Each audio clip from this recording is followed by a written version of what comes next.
Start. आप सबको सादर नमस्कार और हैप्पी बिलेटेड योगा डे। जिनसे नई मुलाकात हुई उनको देर से सही आप सबको, और ऋषिकुल योग पीठ का बहुत बहुत धन्यवाद। मैंने सारे फोटोग्राफ्स देखे हैं सर, बहुत बेहतरीन प्रोग्राम आयोजन किया।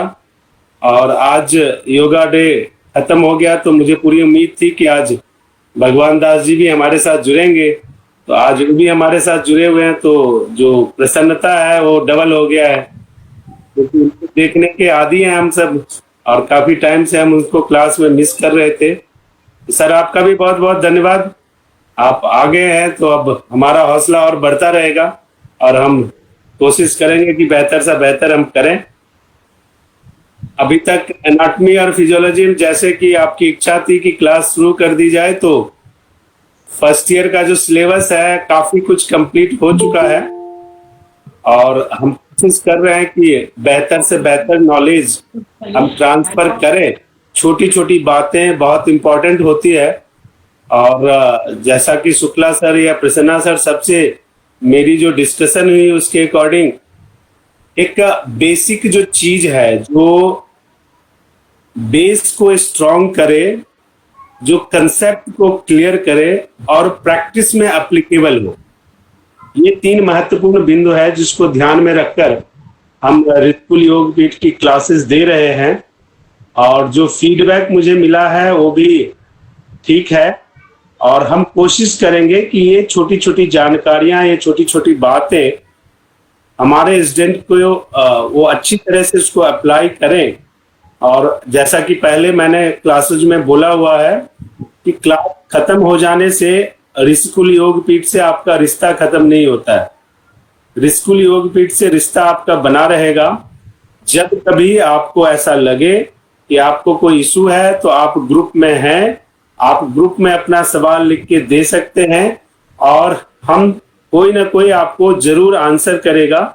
जो उससे रिलेटेड फैकल्टी होंगे वो आपको रिप्लाई करेंगे, ये श्योर है।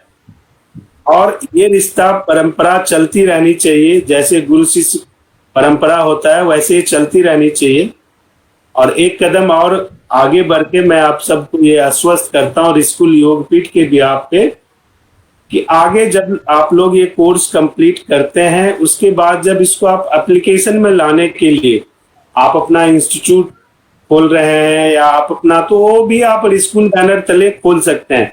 सर सही कह रहा हूं मैं? जी जी बिल्कुल। तो ऋषिकुल के बैनर तले आप उसको खोल सकते हैं। उसके लिए शुक्ला सर हमारे बीच हमेशा अवेलेबल होते हैं 24 आवर्स। 4 घंटा रात का छोड़ दीजिए, अदरवाइज वो हमेशा उपलब्ध रहते हैं हमारे लिए। तो आप कभी भी उनसे संपर्क कर सकते हैं कि किस तरह का सहायता आपको प्राप्त हो सकता है। इवन जिस दिन आपकी ओपनिंग होगी तो हम उसको ग्रैंड ओपनिंग बनाने की कोशिश करेंगे, और ऋषिकुल योग पीठ उसमें आपको बहुत सारे ऐसे सपोर्ट हैं जो आपको प्रोवाइड किया जा सकता है, डिजिटल भी एज वेल एज फिजिकल भी, बशर्ते 1 महीने पहले आप वो सारी इंफॉर्मेशन शुक्ला सर के साथ शेयर करें तो एक प्लान आउट आपके लिए बना देंगे और उस प्लान आउट के बेस पे आप प्रैक्टिस कर सकते हैं। यहाँ एक से एक सर है, मैं तो एक छोटा सा पार्ट हूँ उसका। सब एक से एक हैं, आप उनके संरक्षण में आएंगे, उनसे ज्ञान अर्जित करेंगे तो आपके लिए बहुत ही महत्वपूर्ण हो जाएगा ये। और ये सिलसिला हमेशा चलायमान रहना चाहिए। जो शिक्षा है ना उसका नाम है बिना रुके बिना थके आप संघर्षशील होते हुए चलते चलो। ये आपका काम है। ये सोचे बगैर कि रिजल्ट क्या आएगा, कल क्या होगा, परसों क्या होगा, ये आपने नहीं सोचना है। आपको जो सिखाया गया ऑनेस्टली उसको इम्प्लीमेंट करके, चाहे वो योग के आसन सिखाए गए हो, चाहे वो प्राणायाम सिखाए गए हो, चाहे एनाटॉमी पढ़ाई गए हो, चाहे आहार के बारे में बताया गया, चाहे कोई भी XYZ कुछ भी हो, और कोई भी गुरु आपके समक्ष आते हैं तो आप ये मान के चले जो मैं बोल रहा हूं उससे बेहतर है वो, ये आप मान के चले, तो इसलिए आपको कोई दिक्कत नहीं आएगी।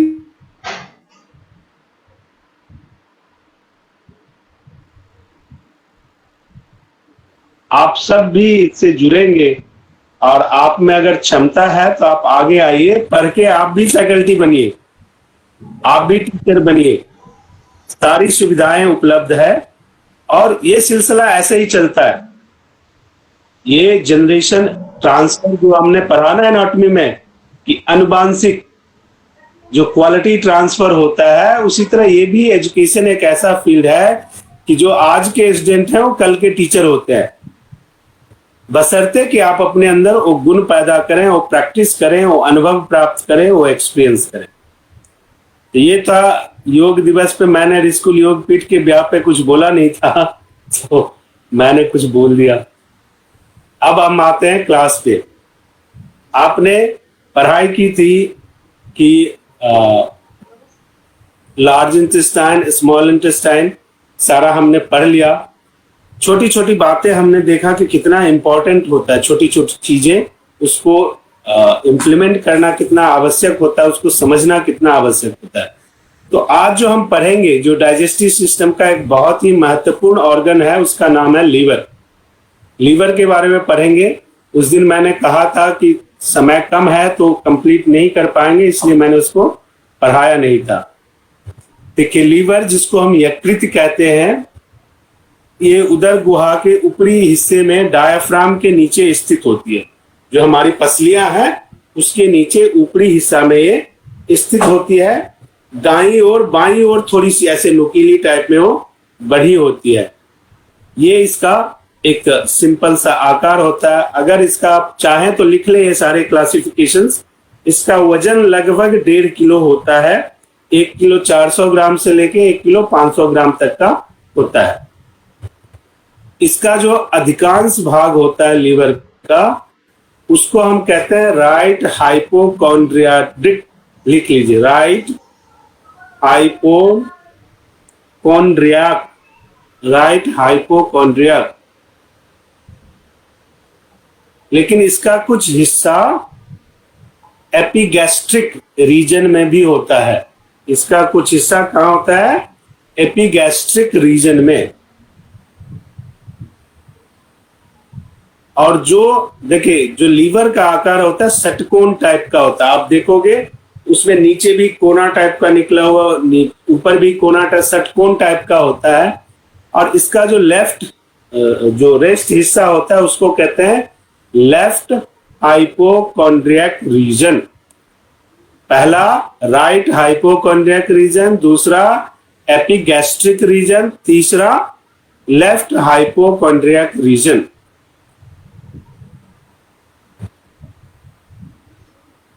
और डायफ्राम के साथ फिट होने के लिए उसमें क्या होता है, उसे कहते हैं कन्वेक्स, जो ऊपरी भीतीय हिस्सा होता है।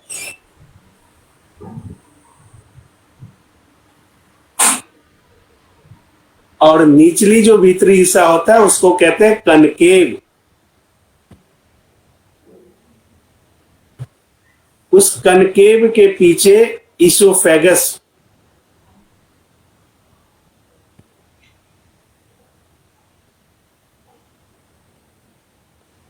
फिर अमाशय होता है, फिर गॉल ब्लैडर होता है।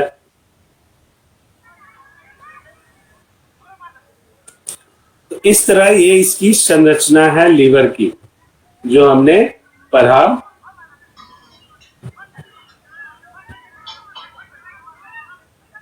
अब इसमें 3 मुख्य नर्व्स होते हैं इससे जो जुड़े होते हैं, वो आप चाहें तो लिख लें।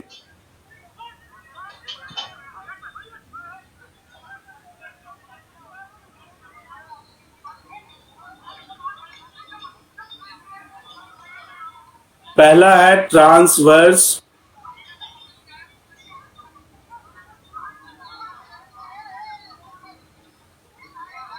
फिशर। इससे होकर गुजरती है यकृत की धमनियां, जिसमें नंबर 1 पर है हेपेटिक आर्टरी। Hepatic artery. दूसरा है पोर्टल, और तीसरा है लासिका धमनियां एवं हेपेटिक डक्ट। लासिका धमनियां एवं हेपेटिक डक्ट।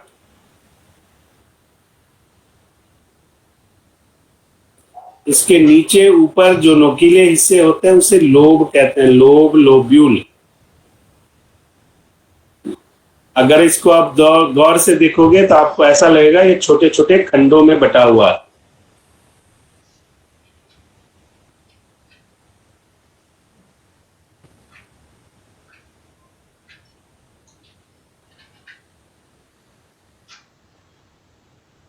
अब लीवर दुनिया का ऐसा केमिकल फैक्ट्री है जो हमारे शरीर में होता है, जहां पे पर डे मोर देन 1000, लगभग 1100 केमिकल बनते हैं जो हमारे शरीर की जरूरतें पूरी करते हैं।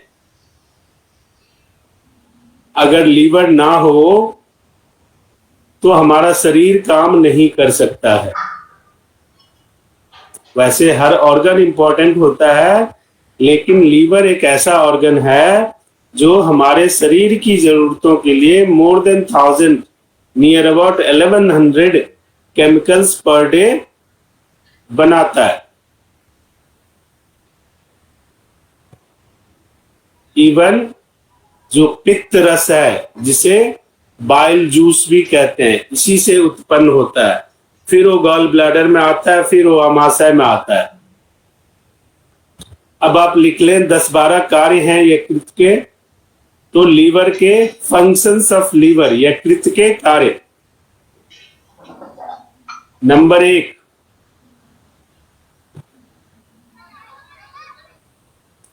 कार्बोहाइड्रेट को पचाकर ग्लूकोज के स्तर को बनाए रखता है।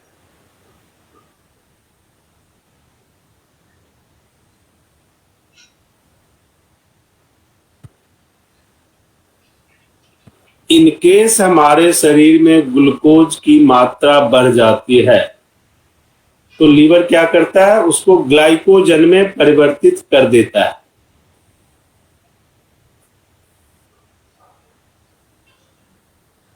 देखो कितना मतलब भगवान ने क्या बनाया है। पहले वो लीवर क्या करता है, ग्लूकोज को नियंत्रित करता है। फिर क्या करता है, अगर ग्लूकोज ज्यादा हो गया उसको ग्लाइकोजन में परिवर्तित कर देता है।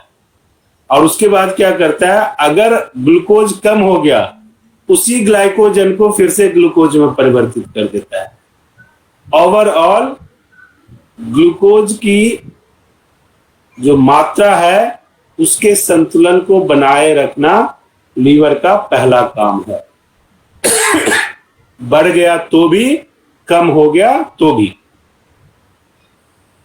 नंबर 2, वसा का पाचन।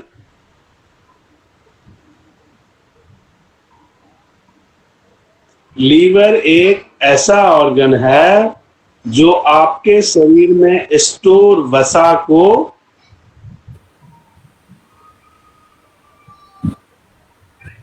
शरीर की आवश्यकता के अनुरूप एनर्जी में कन्वर्ट कर देता है। आपके शरीर में स्टोर वसा को आवश्यकता के अनुरूप ऊर्जा यानी एनर्जी में कन्वर्ट कर देता है।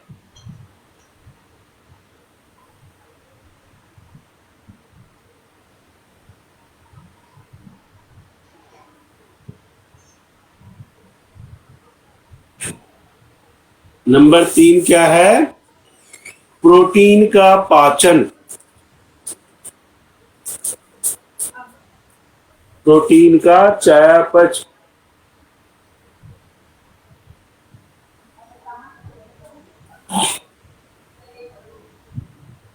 लीवर से एक एमिनो एसिड निकलता है। वो एमिनो एसिड क्या करता है, प्रोटीन में से नाइट्रोजन्स के भाग को अलग कर देता है और उसे शरीर से बाहर निकालने का काम करता है, जिसे कहते हैं डीएमिनेशन। जिसे कहते हैं डीएमिनेशन।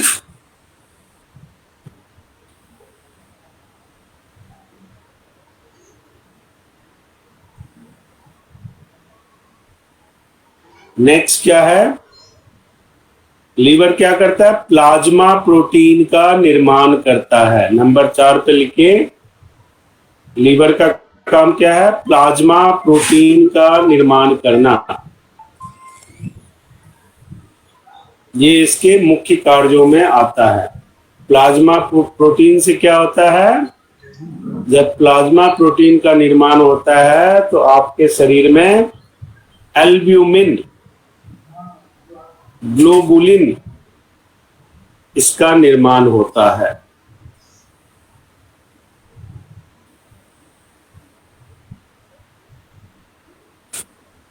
नेक्स्ट, लीवर लाल रक्त कोशिकाओं को तोड़ने का काम करता है।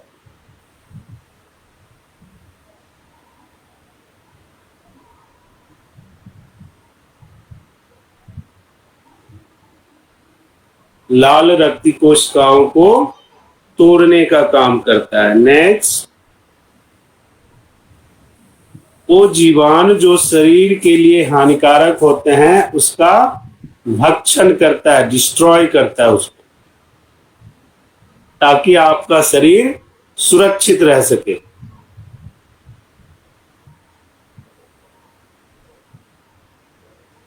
आजकल लीवर पे कितना ओवरलोड होता है, आप इससे अंदाजा लगाओगे।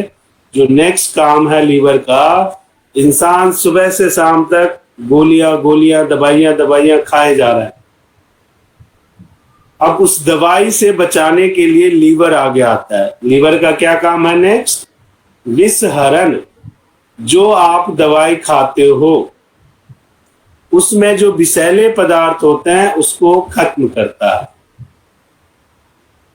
तो लीवर क्या करता है? दवाइयों के विषैले पदार्थ को विषहरण, यानी उससे जो आपका नुकसान होने वाला है उससे वो बचाने की कोशिश करता है।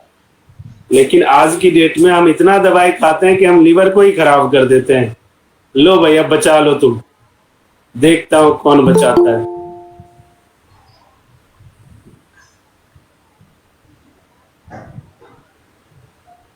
और बड़े गर्व से हम कहते हैं हम तो ये दवाई खाते हैं। चलिए नेक्स्ट, लीवर क्या है? उष्मा को उत्पादन करने वाला अंग। उष्मा यानी ताप, जठराग्नि।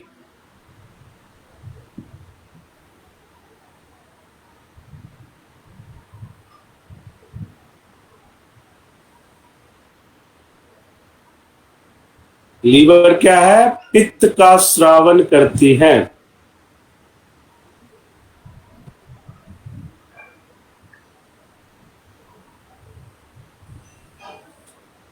पित्त का स्रावन। नेक्स्ट काम क्या है?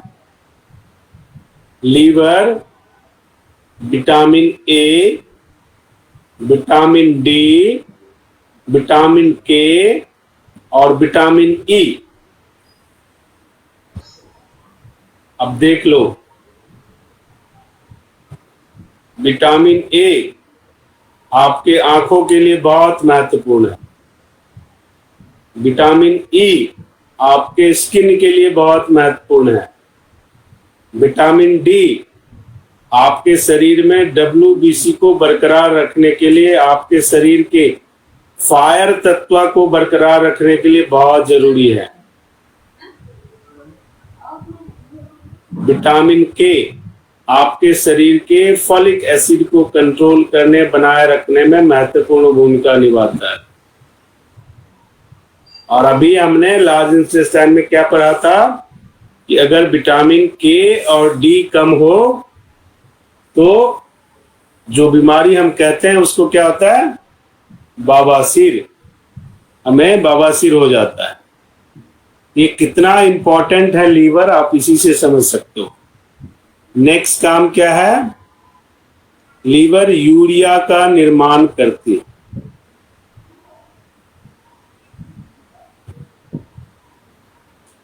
तो ये मुख्य काम था लीवर का।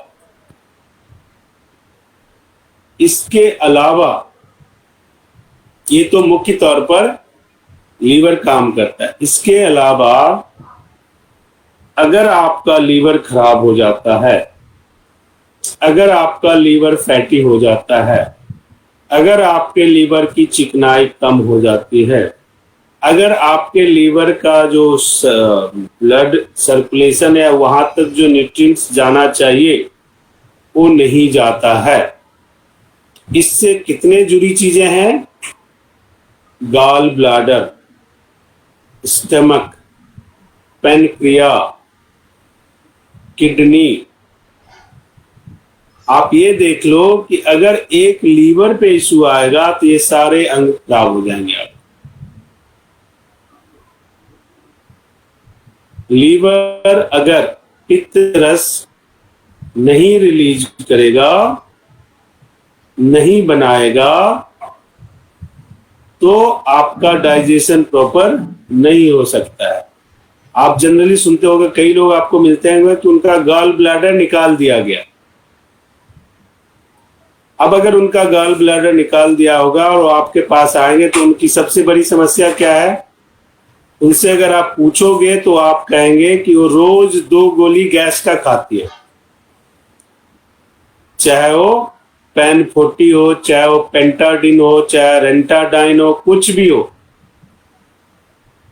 चाहे वो इसोफाइन हो। अलग अलग कंपनी के अलग अलग ब्रांड आते हैं। वो रोज 2 गोली खाते हैं, फिर भी उनका गैस खत्म नहीं होता। आप इमेजिन कर सकते हो कि लीवर क्या बनाता है? पित्त रस। पित्त रस को रिसीव कौन करता है? Gall bladder. गॉल ब्लैडर से पित्त रस कहां ट्रांसफर होता है? स्टमक। अब अगर बीच से गॉल ब्लैडर हटा दिया जाए तो क्या होगा? वो पित्त रस कहां जाएगा? तो वो जो एसिड है वो क्या करेगा? पूरे शरीर में गैस फैलाएगा ना, क्योंकि जो इसको स्टोर करता है, जो इसको रिलीज करता है, वो तो काट के हटा दिया। तो ऐसे इंसान या ऐसे मेल या फीमेल जिनका गॉल ब्लैडर निकाल दिया गया हो, जिनका यूट्रस निकाल दिया गया हो, वो जिंदगी भर रोने के लिए तैयार हो जाए। दुनिया का कोई डॉक्टर उनको गैस की बीमारी उनकी खत्म नहीं कर सकता, बशर्ते कि वो पूरी तरह अनुशासन में रहें। अगर पूरी तरह अनुशासित नहीं रहेंगी तो उनका जीना दूभर हो जाएगा, उनका जो मेंटल स्टेटस है वो डिस्टर्ब हो जाएगा, वो फिजिकल के साथ साथ साइकोलॉजिकल डिजीज के शिकार हो जाएंगे, हमेशा वो अस्त व्यस्त रहेंगे। आप बोलोगे कुछ, वो रिएक्ट करेंगे किसी और तरीके से। क्यों? क्योंकि वो अंदर से इतने परेशान होते हैं, इतने, और वो किसी को कह भी नहीं सकते। अब किस किस को कहते फिरे कि गॉल ब्लैडर निकाल दिया? कितने डॉक्टर को कहें? 50 डॉक्टर के पास तो हो आए। तो ऐसे जो लोग होते हैं वो क्या कहते हैं? अपने शरीर का इस दुख दर्द को अपने शरीर का हिस्सा बना लेते हैं। अब तो मेरी जिंदगी ऐसे ही चलनी है, अब तो मेरी जिंदगी ऐसे ही कटनी है। फिर उनका एक रिएक्टिव नेचर बन जाता है, वो चिड़चिड़ेपन के शिकार हो जाते हैं। आप कैसे भी बात करोगे थोड़े ईर्ष्यालु हो जाते हैं। किसी को अच्छा खाते देख लिया, अच्छा पहनते देख लिया, अच्छा नाच दे, उनके 4 ऐसे कमेंट करेंगे कि वो भी बेचारा चला जाए, क्योंकि उनको पता है वो खुद तो कर नहीं सकते। ऐसे हमारे नेचर डेवलप होते हैं। हम जब अलग अलग चीजों से प्रभावित होते हैं तो कहते हैं ना, इसका स्वभाव ऐसा हो गया है।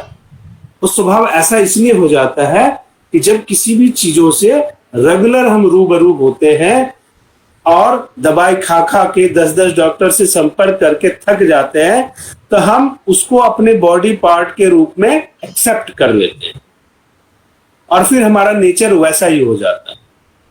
जैसे अब आगे हम पढ़ेंगे पेनक्रियाज। आपको हजारों की संख्या में लोग मिल जाएंगे, उनको बोलो चावल नहीं खाना है, आलू नहीं खाना है, उनके घर आप दोपहर में चले जाओ, वो आपको इतना बड़ा इंजेक्शन लेके पेट में घोपेंगे और थाली में चावल लेके खाएंगे। उनका स्वभाव बन जाता है। आप कुछ भी कर दो, वो नहीं बदलने वाला। वो कहते हैं यार क्या है, सुई तो लगाना है, लगा दे फिर खा ले, हो गया। तो ये मानसिकता बन जाता है इंसान का, डेवलप हो जाता है। क्यों? क्योंकि वो आदी हो जाता है ऐसी तकलीफों का। तो उससे, तो इन सब से बचने के लिए क्या है, पाचन, अवशोषण और उत्सर्जन, हमें इस पे ध्यान रखना चाहिए। अगर इन तीन चीजों पे ध्यान रखेंगे, जैसा मैंने पहले भी मेंशन किया कि आपके शरीर में 80 तरह के बीमारी नहीं आ सकते हैं, चाहे वो बवासीर ही क्यों ना हो, कभी नहीं आ सकता अगर आप इसका ध्यान रखते हैं तो।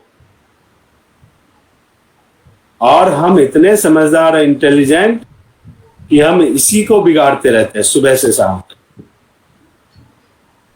और अपना सोशल स्टेटस मान के बिगाड़ते हैं।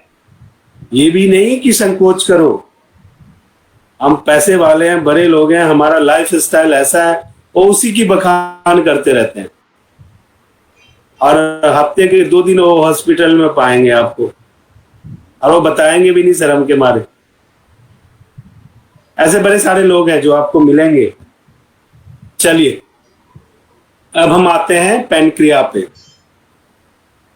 पैनक्रिया क्या होता है जी? पैनक्रिया का क्या काम होता है, किसी को कुछ मालूम है?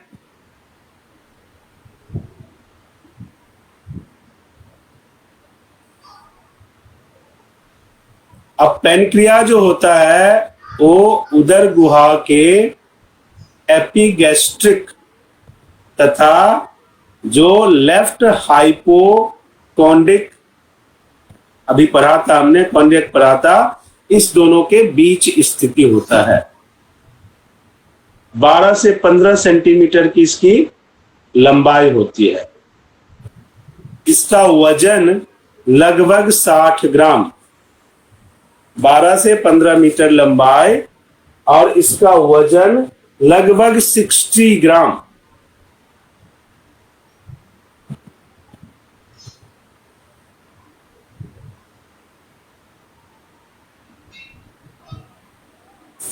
ये, इसमें हल्का पीलापन और भूरा होता है देखने में, और गुच्छेदार होता है। जब कभी आप इसको देखोगे,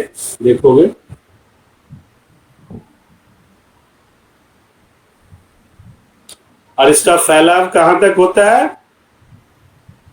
जिडोनियम से लेके कहां तक? स्प्लिन तक। जिडोनियम से लेके स्प्लिन तक इसका फैलाव होता है।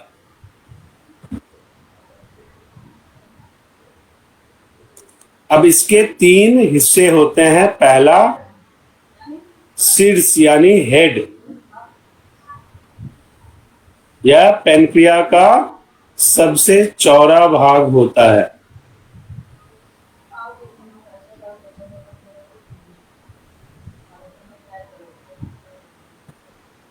ये जिडोनियम के वक्र में स्थित होता है और चारों ओर से ऐसे घेरा डाला हुआ आपको नजर आएगा। दूसरे नंबर पर है काय यानी बॉडी। ये पैनक्रिया का मुख्य भाग होता है जो अमाशय, स्टमक के पीछे होता है।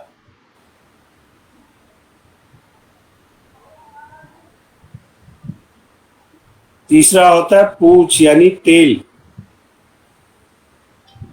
ये पैनक्रिया के बाईं ओर जाने वाला संकरा भाग होता है।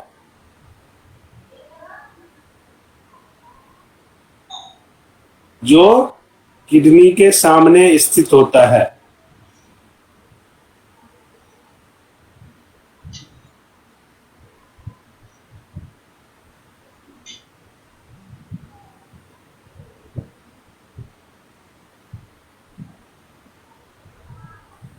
अब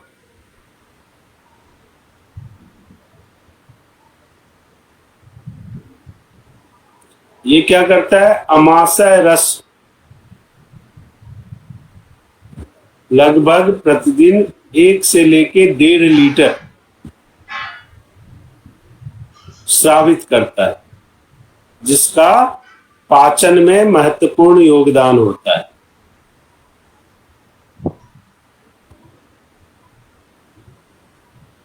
उस अमाशय रस का कंपोजिशन क्या होता है?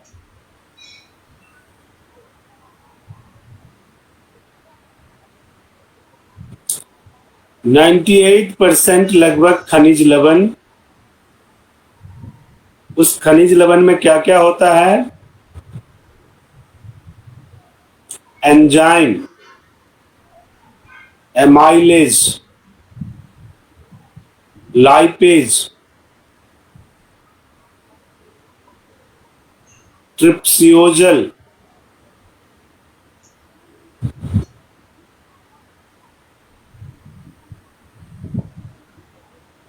काइमेट्रिप सिनोजन, काइमेट्रिप सिनोजन।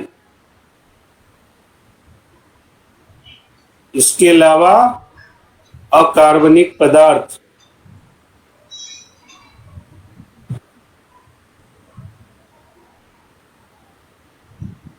जैसे sodium, magnesium, zinc,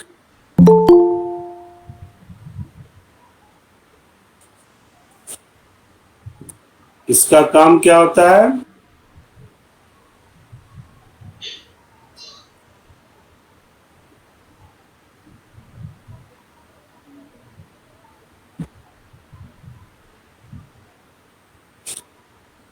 protein, carbohydrate और वसा का पाचन।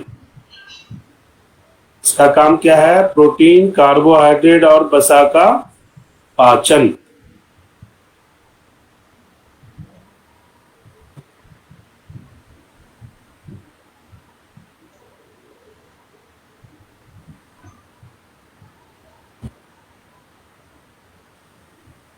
और इसके बारे में जो सबसे इंपॉर्टेंट चीज है वो क्या है?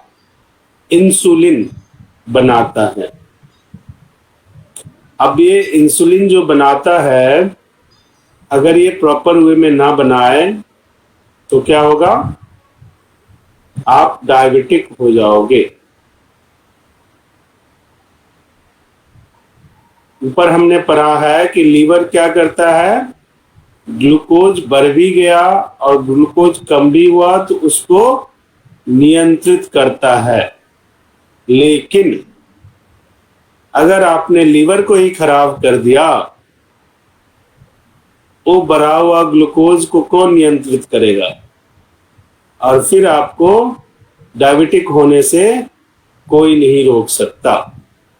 इसलिए बेहतर है कि जो फॉर्मूला है पाचन, अवशोषण और उत्सर्जन, उसको फॉलो करें, अन्यथा आप बहुत ही प्रॉब्लम के शिकार हो जाएंगे। बाकी जो इंसुलिन या डायबिटिक की बात है, तो जब हम डिजीज के बारे में बात करेंगे तो इसकी डिटेलिंग हम करेंगे आपके साथ, ठीक है? छोटा सा गॉल ब्लैडर, उसके बारे में भी लिख लीजिए। इसे पित्ताशय भी कहते हैं। ये 8 से 10 सेंटीमीटर इसकी लेंथ होती है। 60 मिलीलीटर की इसकी क्षमता है। नाशपाती जैसा ये दिखता है।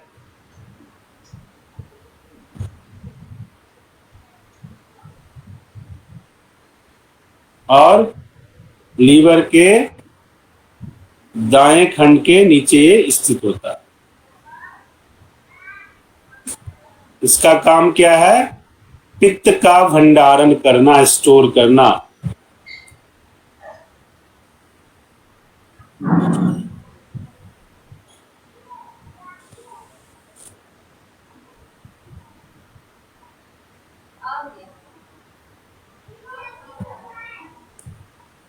ये मुख्यतः 3 भागों में विभाजित होता है। पहला, पित्ताशय फंडस, काय एवं ग्रीवा। ये 3 हिस्से होते हैं इसके।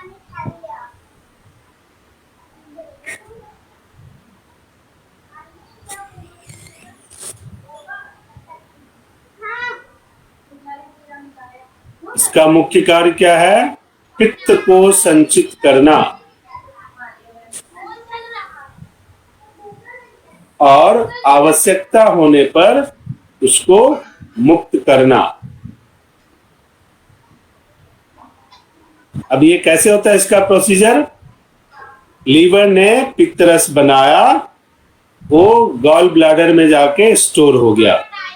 आपने खाना खाया तो अमाशय में खाने को पचाने के लिए इसने उस जूस को रिलीज कर दिया। कहाँ भेजा? अमाशय में, ताकि इस जूस की हेल्प से आपका खाना पच जाए। और आप इतने समझदार कि उस पर गटक से 1 गिलास पानी डाल दिए। खाना खाया नहीं, 1 गिलास पानी पी लिया। अब सारी समझदारी हो गई और गैस बनना शुरू हो गया। ऐसी समझदारी करते रहे।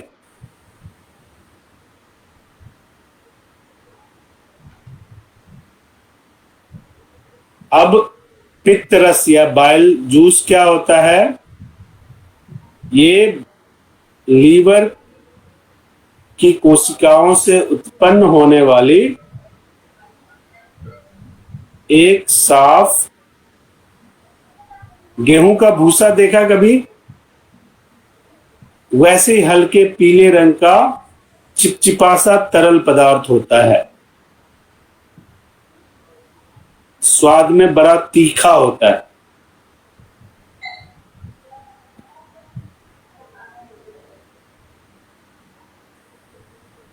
मनुष्य के शरीर में 500 से 1000 मिलीलीटर पित्त रोज स्रावित होता है।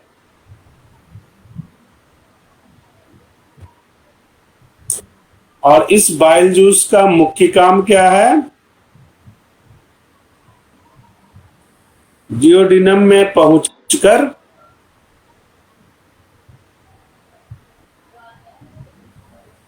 भोजन के साथ आई वसा, लवण को चर्न करना से बोलते हैं इमल्सीकृत करना। यानी बड़े बड़े खंडों को सूक्ष्म कणों में परिवर्तित करना। जैसे आटे की मशीन में गेहूं डालते हैं तो आटे में उसको कन्वर्ट करता है, वही काम इसका है। जब वो छोटे कणों में परिवर्तित हो जाते हैं तो पाचन में मदद मिलता है। और गॉल ब्लैडर हटा दो तो वही कभी छोटे कण में परिवर्तित होंगे ही नहीं, तो गैस तो बनेंगे ही।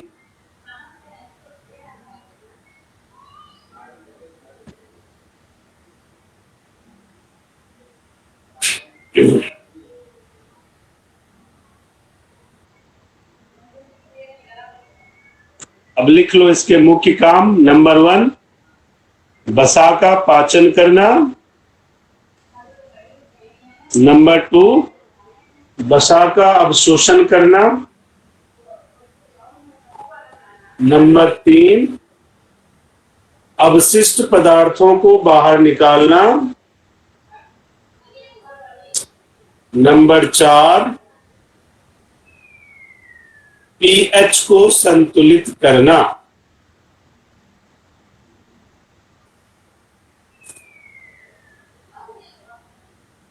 लिख लिया आप सबने?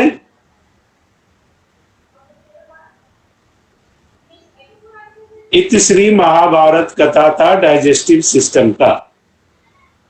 ये कथा यही संपन्न होता है। और थैंक यू सर। कल से हम पढ़ेंगे उत्सर्जन तंत्र, एक्सक्रीटरी सिस्टम। उसको पढ़ेंगे और उसको समझने का प्रयास करेंगे। 2-3 दिन की छुट्टी हो गया तो कल से थोड़ा सा हम स्पीड अप करेंगे, क्योंकि ये जो तंत्र है ये भी बहुत महत्वपूर्ण है, क्योंकि इससे भी कम से कम 10 और 15 बीमारी जुड़े होते हैं। तो जिसे हम कहते हैं किडनी, तो इस पे गहन चर्चा करेंगे और उसके बाद फिर हम फास्ट सर्विस वाल्वों की तरफ शुरू करेंगे। ठीक है जी, चलिए आप सबका बहुत बहुत धन्यवाद। फिर कल मिलते हैं 7 बजे। Thank you sir. धन्यवाद जी।